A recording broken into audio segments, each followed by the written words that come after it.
আসসালামু আলাইকুম। যারা ত্রাণ বিতরণ করতে আসছেন অথবা আসবেন তাদের জন্য এই ভিডিওতে কিছু গুরুত্বপূর্ণ ইনফরমেশন থাকবে। আমি এই গুরুত্বপূর্ণ ইনফরমেশনগুলো দেওয়ার চেষ্টা করব।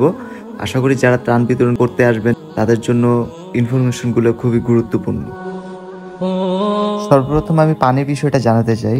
যারা দূর দূরান্ত থেকে চৌদ্দগ্রামে আসবেন ত্রাণ বিতরণের জন্য, চৌদ্দগ্রামে অনেক জায়গায় আছে যেখানে কিনা বিশুদ্ধ পানি পাওয়া যাচ্ছে।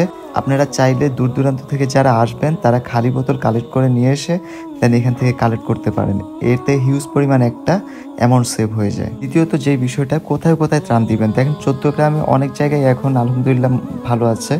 এখন যেই সব জায়গায় খুব খারাপ অবস্থা আছে, এখনো ত্রাণ যথেষ্ট পরিমাণ পৌঁছায়নি অথবা আরো ত্রাণ লাগবে, সেই জায়গাগুলোতে আপনারা যেতে পারেন। যেমন 5 নং ইউনিয়নের কয়েকটা গ্রাম খারাপ অবস্থা, আর এদিকটা হচ্ছে ফেলনা সাতিয়ানি স্কুলের পরে যেই জায়গাটা আছে ওই দিকটা যেতে পারেন।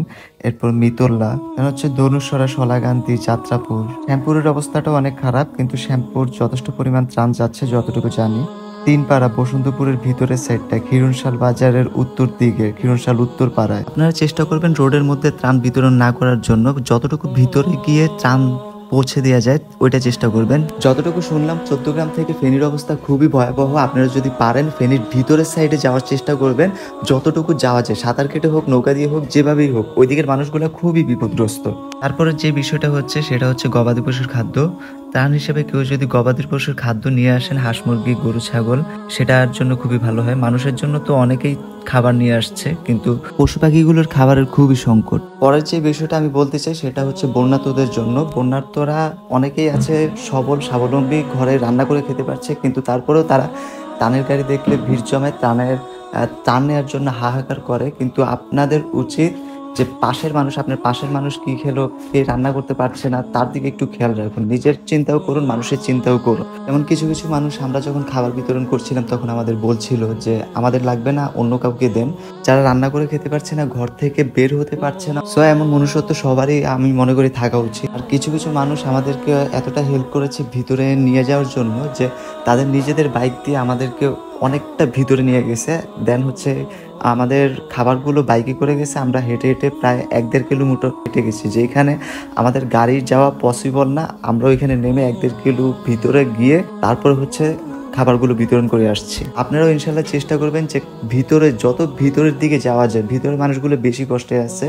গাড়ি তো সব জায়গায় যেতে পারে না, আপনারা ট্রাক অথবা যে গাড়ি নিয়ে আসেন, গাড়ি বেশি দূর যেতে পারবে না।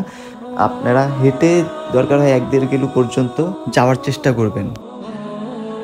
যারা আটকে পড়েছেন এবং তাদের গবাদি পশুগুলো যা রাখার কোথাও জায়গা নাই, তো এইখানটায় কোনোরকম রাখছে।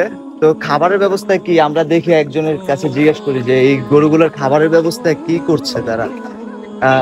ভাইয়া, তো এই যে গরুগুলো আছে এখানে খাবারের ব্যবস্থা কি করছে, যে কোত্থেকে খাবার আনতেছে? কেউ কি গবাদি পশুর জন্য খাবার দিচ্ছে কেউ?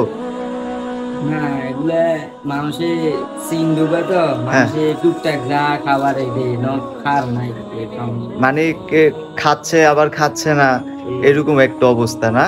মানে কেউ গবাদি পশুর জন্য যদি ত্রাণের ব্যবস্থা করা হইতো আমার মনে হয় এটা ভালো হইতো।